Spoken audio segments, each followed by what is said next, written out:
Okay, good morning. 10 a.m. on the luckiest of days. Hopefully it'll be the luckiest of days. I am Aliki Moncrief. I'm the Executive Director of Florida Conservation Voters, and I'm really excited to be here today with a big announcement. We have published our Environmental Policy for Florida's Future briefing book. So exciting, so exciting. So I'm happy to be going live here this morning to give folks a little bit of a sneak preview of what this is, what it's all about. So as I said, I'm the Executive Director of Florida Conservation Voters and Florida Conservation Voters Education Fund. This big project that we've been working on has been a collaboration with more than 24 conservation and social justice partners who we worked with to bring you this briefing book. We hope that this book serves as lawmakers' guide to understanding the critical environmental issues that are facing our state, along with the social justice issues, which we believe are inextricably bound with environmental issues. Beyond providing an overview of Florida's really complicated environmental issues, we hope that this book will also be used by lawmakers as an opportunity to connect and to talk with experts on various subject matters across the state. We'll show you at the end, well, actually, I'm just too excited, and it's really because of our partners that we were able to make this come together. So at the end of this book, you can see the list of partners who we worked with. There's no doubt, I don't think anybody watching or any of our conservation voters across the state doubt for a moment that the challenges we face today are really enormous. We have had a staggering number of deaths caused by COVID-19. And obviously there's the related economic downturn, budget shortfalls, and an increasingly damaging climate crisis here at home and globally. But obviously we're living it in Florida. We're feeling it on a daily basis. Yet with legislative leadership, we actually have a chance to build a more just and equitable Florida, even in the face of these challenges. FCV and our partners who produced this briefing book believe that lawmakers can actually play a key role in shaping a future where protecting our natural areas and promoting clean, renewable energy brings prosperity, economic prosperity. It brings high quality of life to all Floridians. We need bold leadership to safeguard our environment. And to achieve this, we really believe that elected officials need to work together, regardless of where they land on the political spectrum, to protect our water, build resilient communities, reduce our fossil fuel pollution, and support Floridians as they work every day to make their lives better for their families. These are values that we believe, Florida conservation voters, we believe all Floridians share, regardless of political affiliation. So we want leaders to put those values above their party loyalties and preserve what's best about Florida and ensure a high quality of life for everyone who lives here. So while we're busy at the Capitol, together with our partners lobbying, we need your support at home. And so I thought I would take a few minutes this morning to go over the extensive work in this briefing book, this set of briefs that was really, again, a huge effort of collaboration with many partners. So first, I'm going to turn to, here's this, take a moment. And Carson, I know you're on the background. You're going to be dropping links and sharing a screen here. You can see that we not only have a printed copy, which is being delivered to every single lawmaker here in Tallahassee, but we've also made an electronic version online, and that's what you're looking at on the screen. Let's start with solar. So solar is really the first section of our briefing book. I almost feel like I'm in a class with a picture book, and I'm like, and now here's the section on solar. So obviously climate and clean energy are a really important part of FCV's work. We're super grateful to our partners Vote Solar, the Southern Alliance for Clean Energy, Solar United Neighbors, the CLEO Institute, and the Transit Alliance of Miami for their work on these clean energy and climate sections. Real quick on solar, we believe that we need to invest in a combination of both community scale solar, rooftop solar, and utility scale solar in order to really tackle the climate crisis in our state and bring a clean energy future to Florida. Policymakers should be looking for ways, they should be proactively looking for ways to support emerging solar plus storage technology, because those technologies are going to help make communities safer and stronger in the face of extreme weather, which, what are we, 70 something days out from the start of hurricane season this year? It's right around the corner. We think lawmakers should prioritize in making these clean energy and climate decisions. Lawmakers need to be prioritizing the needs and preferences of local residents, especially when it comes to utility scale solar projects. Lawmakers need to have a special sensitivity to low-income communities that are going to be impacted by these solar farms, because these communities already face disproportionate impacts from siting of other energy sources and other industrial facilities. So last thing on solar that I want to highlight is, we're calling on the legislature to expand access for solar by supporting power purchase agreements. These are things that need to become legal in Florida. Power purchase agreements and other practical financing mechanisms are really necessary to build the solar market in Florida and make it more accessible and more affordable for everyone. So transportation is our next section. We'll go to the transportation highlights. Obviously, half of our roughly half of our fossil fuels, it's like a tongue twister, fossil fuels. Don't say that too many times quickly. Fossil fuels used in the transportation sector are about half of our fossil fuel use in Florida. So it's obviously incredibly important that we get a handle on it.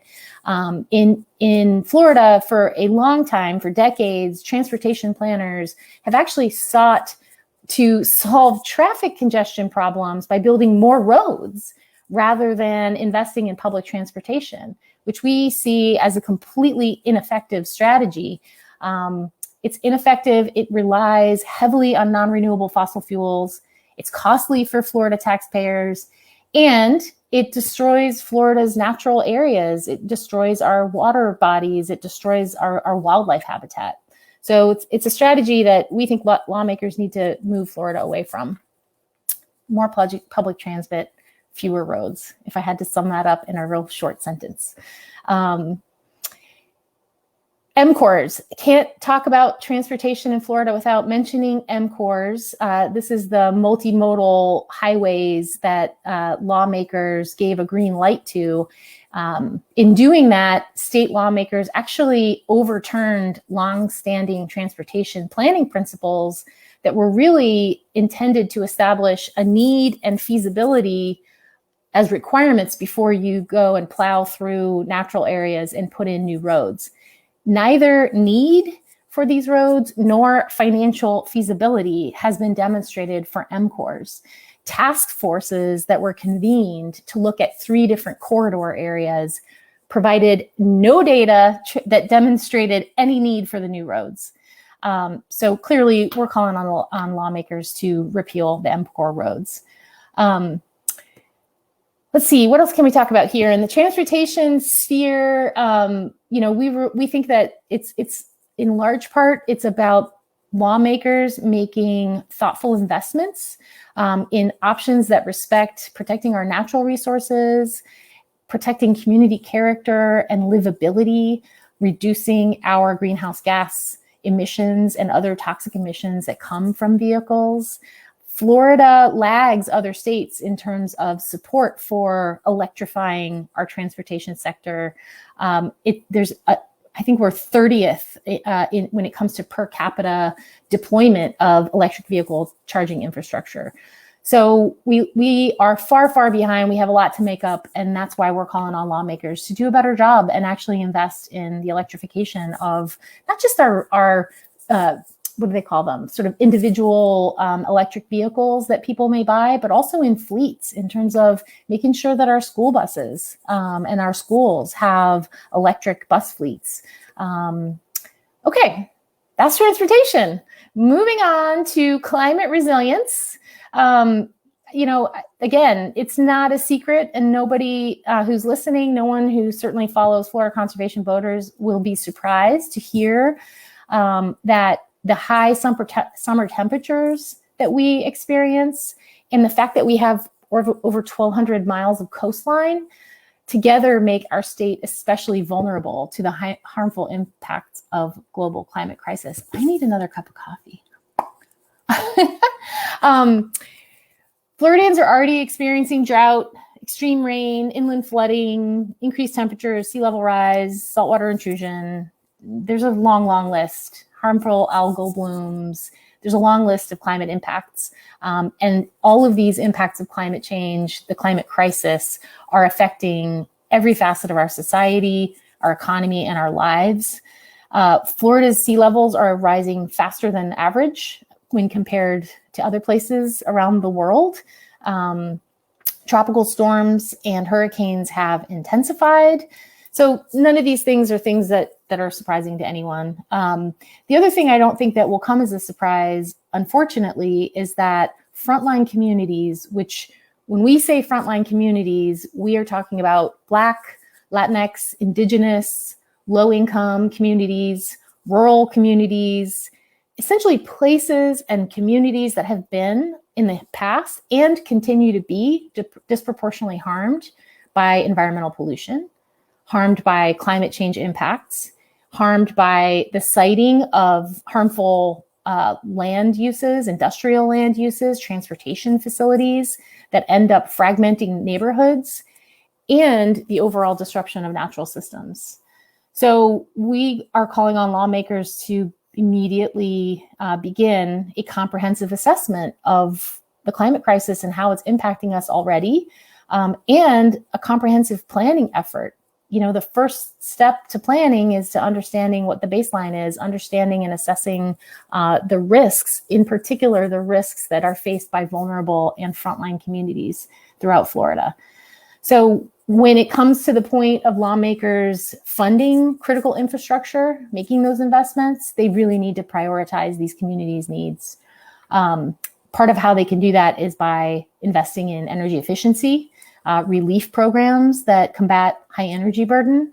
And I would be remiss if I didn't highlight the fact that we actually have a number of bills at the legislature. That's not the purpose of this call, is to get into all the legislative bills, but there are a number of lawmakers who are offering solutions on this front, including a utility and energy burden relief bill. So that's the climate resilience section. Again, not a lot of surprising content in there, I think, for anyone who's living in Florida, but some really great recommendations for lawmakers on how they can make a difference. So last, in the climate and energy space, we have a no fracking, no drilling section. And I'll keep this short because I think the title sort of speaks for itself. There are no fossil fuel resources in the state that can be extracted without causing significant risk and harm to public health and the environment. That's the bottom line when it comes to fracking and drilling. Floridians don't want it. Floridians are united in opposition to nearshore drilling on our coasts. We're united in opposition to offshore drilling and gas exploration. And we definitely are not down with the idea of fracking in sensitive natural areas like the Big Cypress Preserve and elsewhere. I just mentioned Big Cypress because that's a place where fracking is actually a risk right now. So that's fracking and drilling. Water is a big issue. Obviously in Florida, it's one of these things that's connected to everything. And we could not be more grateful to our partners, who I'm going to list off here, for really helping us distill this complex area of policy down into a handful of useful policy briefs for lawmakers. So if it weren't for Miami Waterkeeper, the Matanzas Riverkeeper, really the Riverkeeper Alliance, the Florida Springs Council, Friends of the Everglades, Sanibel-Captiva Conservation Foundation, Save the Manatee Club, Sea Turtle Conservancy, another Riverkeeper, St. John's Riverkeeper, Surfrider Foundation, and the Florida Oceanographic Society. If it weren't for these partners, we would not have been able to produce this set of water briefs that are so important for lawmakers to have this legislative session and beyond. So when it comes to the water sections, we've broken it down into hopefully digestible chunks. Water quality, we kind of kick it off with water quality. And that's because it's sort of the issue that unifies all of our water systems, whether it's our freshwater systems, estuaries, marine waters. Water degradation is the result of excess pollution. That pollution is made worse by inadequate monitoring and lack of enforcement of environmental standards. And as we all know, water is life. Water quality affects human health, it affects natural systems, and in the long run, even in the short run, it affects Florida's economic stability. So we have a good section in here on water quality. It's a little bit of a primer on water quality standards and the role of pollution in our natural systems, with some recommendations about how lawmakers can do better here. We also have a section on water quantity. People often think about water in Florida as a quality and quantity issue.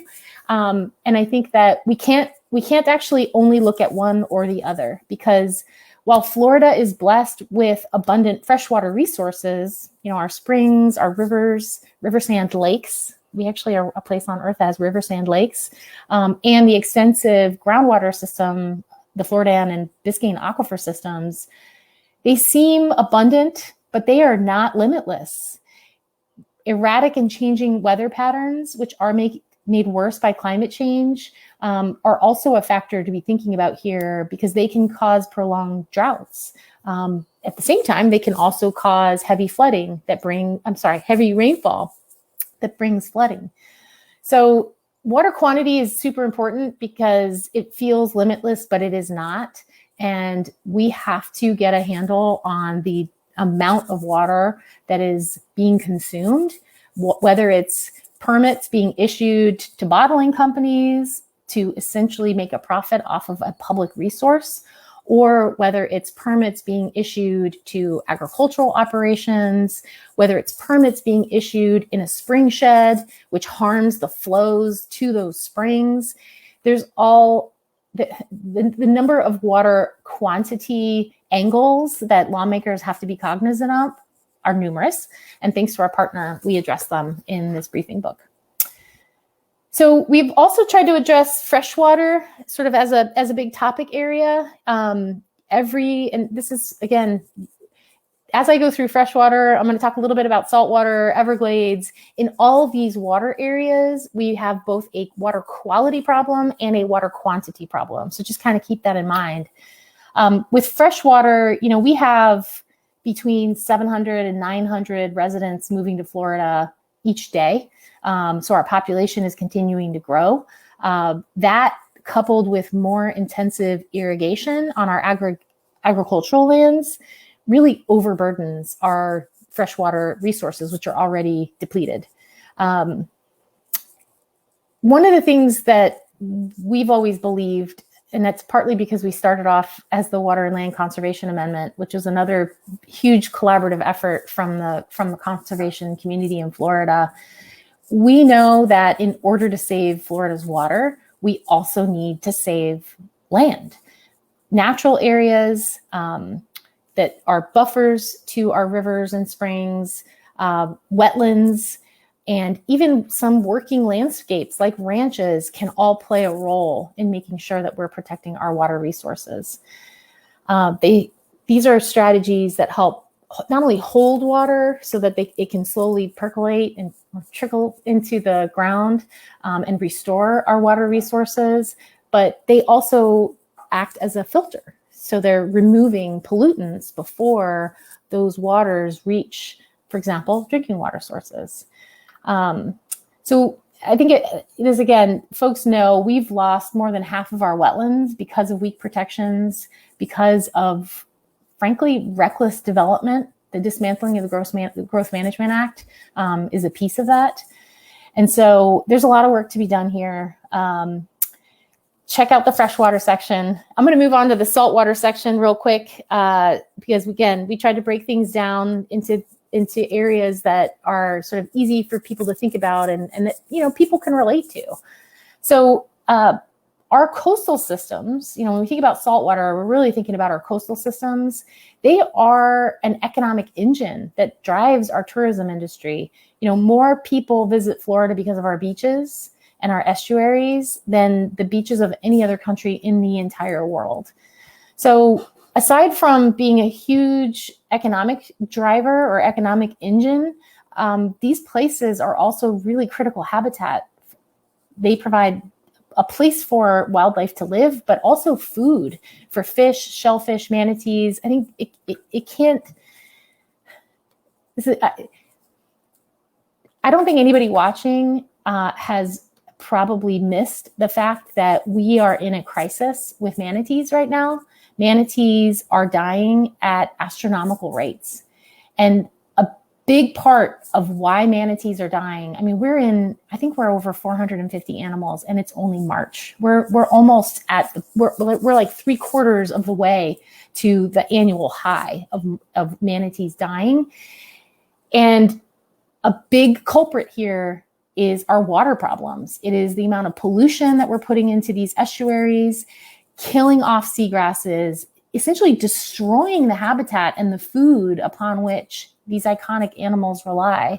So there are moments in time where tragedies like this happen. This is one of them. And, you know, we obviously are sounding the alarm. A lot of our partners are sounding the alarm. People have heard the phrase canaries in the coal mine. Well, manatees are canaries in the coal mine when it comes to water quality and water quantity problems in Florida. So the other, aside from, you know, wildlife habitat and food, these saltwater systems, when we think about beaches, the other issues that we address in the briefing book have to do with the fact that our beaches, I think over half of our beaches actually are designated as critically eroded. So our beaches are being damaged on a regular basis. Coastal marshes, we've talked about a little bit. Mangroves are included in that. So the saltwater section is a really important section, I think, especially considering that, the majority of Floridians, I'm not going to give you a number because I can't remember it off the top of my head, but a huge percentage of Floridians live within 10 miles of our coasts. So to wrap up on the water section, there's also a brief on Everglades, which, as everybody knows, you know, the greater Everglades system begins near Orlando with the Kissimmee River and historically it flowed all the way to Florida Bay. So this is most of the southern part of our state. Obviously, the historic flow of the Everglades has been drastically altered by massive draining projects in the, I'm going to say 1900s. That's the 20th century, right? And so check out our Everglades section for more recommendations on how to protect this World Heritage Site, how lawmakers can protect this World Heritage Site. So I know I wanted to keep this short, and so I'm going to try to speed it up a little bit here because we have two more sort of big sections to go through. Public lands is obviously near and dear to our heart. We talked a little bit about how protecting land is a strategy for protecting water, but there's also land issues that are unrelated to that. Both new Floridians and Floridians who've lived here for a long time understand the need to protect our natural environment. For many of us, if not most of us, it's a big reason of why we live here. It's a big reason why people retire here. So before I kind of get into the nitty gritty of public lands, let me just say thank you to our partners who helped bring this series of briefs alive. The Trust for Public Land, Conservation Foundation of the Gulf Coast, Defenders of Wildlife, the Alachua Conservation Trust, and Thousand Friends of Florida. we are always going to them as our gurus on these policy issues. So super grateful for them helping to bring this public lands section to bring it to be. So we've talked about how, in many ways, protecting land is the best way. It's the most cost-effective way to protect our water supply. We talk all the time at Florida Conservation Voters, and we're advocating strongly at the legislature for the Florida Forever program. This is really it's a nationally recognized land conservation program because it provides a clear roadmap for how the state can invest in our conservation future. It's science-based, it's strategic, it makes sure that our most valuable lands and water areas are at the top of the list when it comes time for the state to invest in conservation projects. So when we say Florida Forever, I just want to kind of highlight, there's actually multiple pieces of Florida Forever. There's the Florida Communities Trust Program, which is really more focused on urban parks, parks where people live, parks that more people in Florida are actually likely to encounter and are likely to use. So it's a super critical program. The Rural and Family Lands Protection Program is a part of Florida Forever. This is a program that helps make sure that we are not developing agricultural lands, making sure that we keep open agricultural areas open to things like wildlife, to water supply.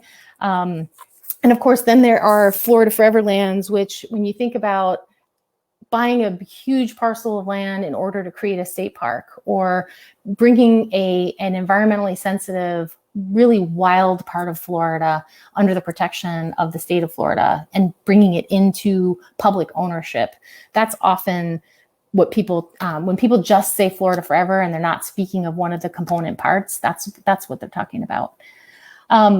So we have a section in the briefing book on land management because it's not only important that we are acquiring and protecting lands, but that we also are managing the lands that we have.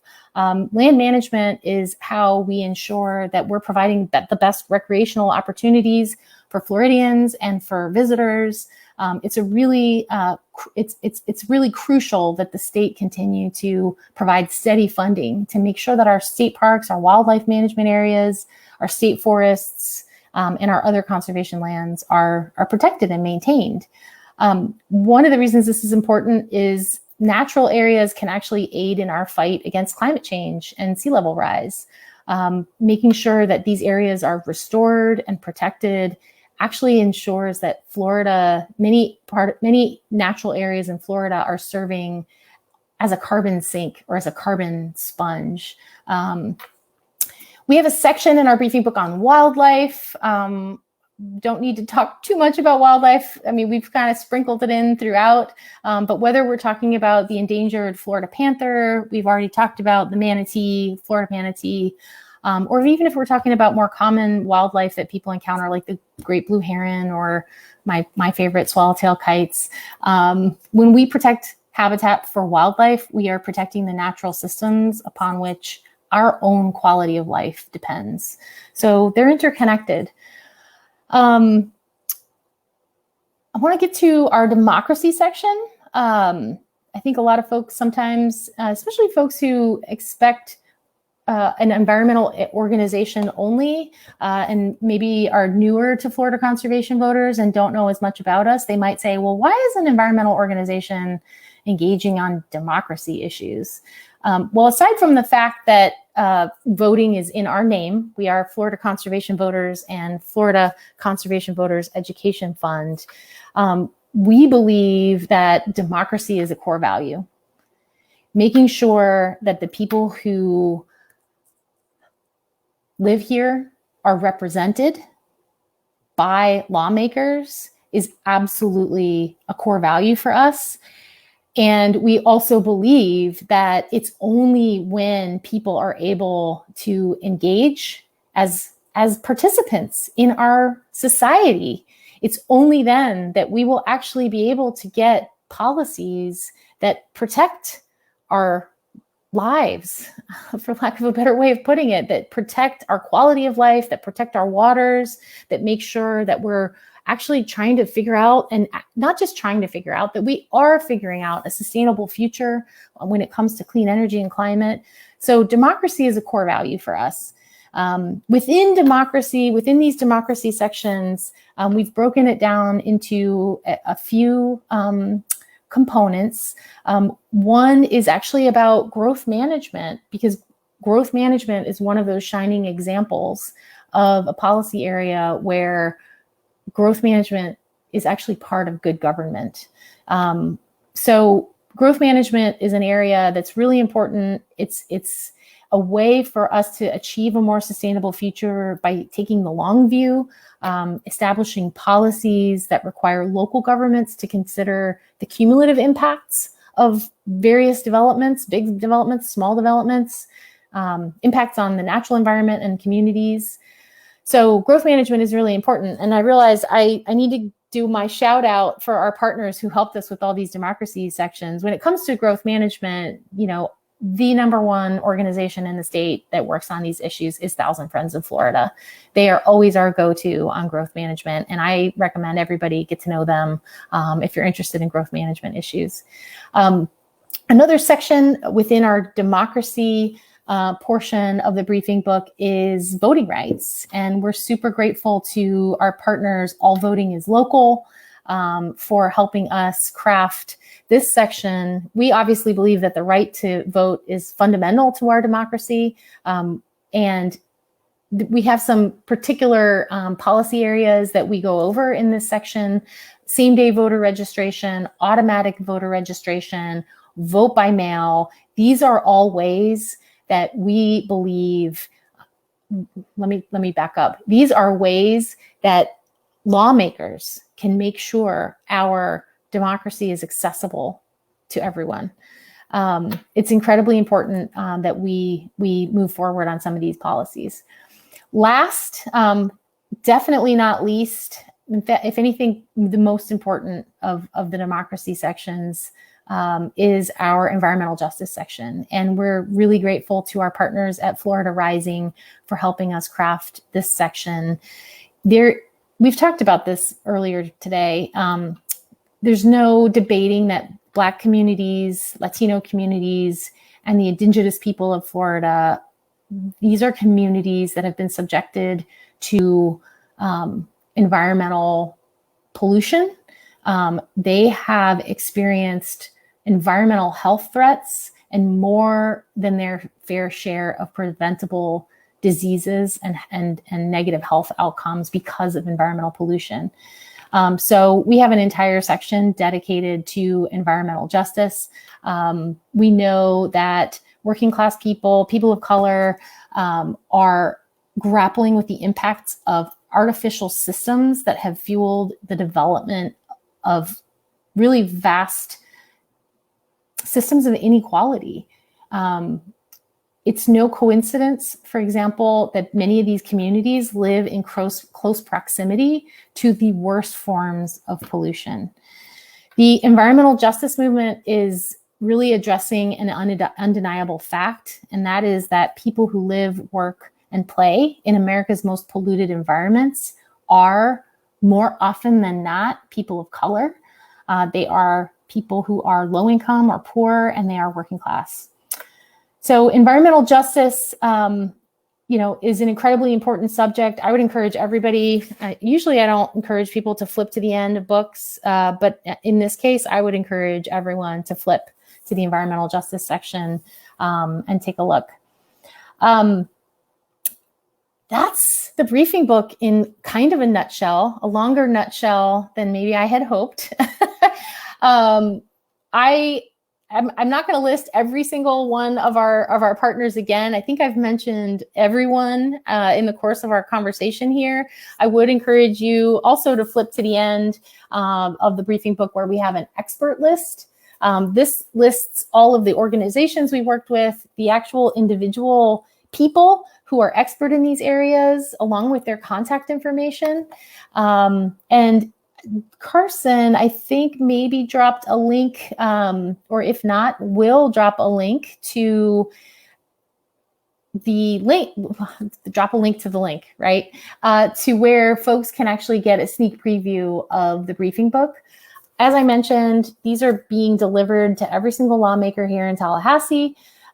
It's also online. You can get a sneak preview and flip through the pages of the online version. And I encourage you to do so. Really appreciate everybody being here this morning. I'm excited for this briefing book to hit the desks of our lawmakers, and there will be more to come on social media. We'll be asking all of our supporters to visit our partners who helped us make this a reality. We'll also be asking you to just share snippets of the briefing book on the areas that you care the most about with your networks. So with that, I think that's a wrap. Enjoy the rest of your day.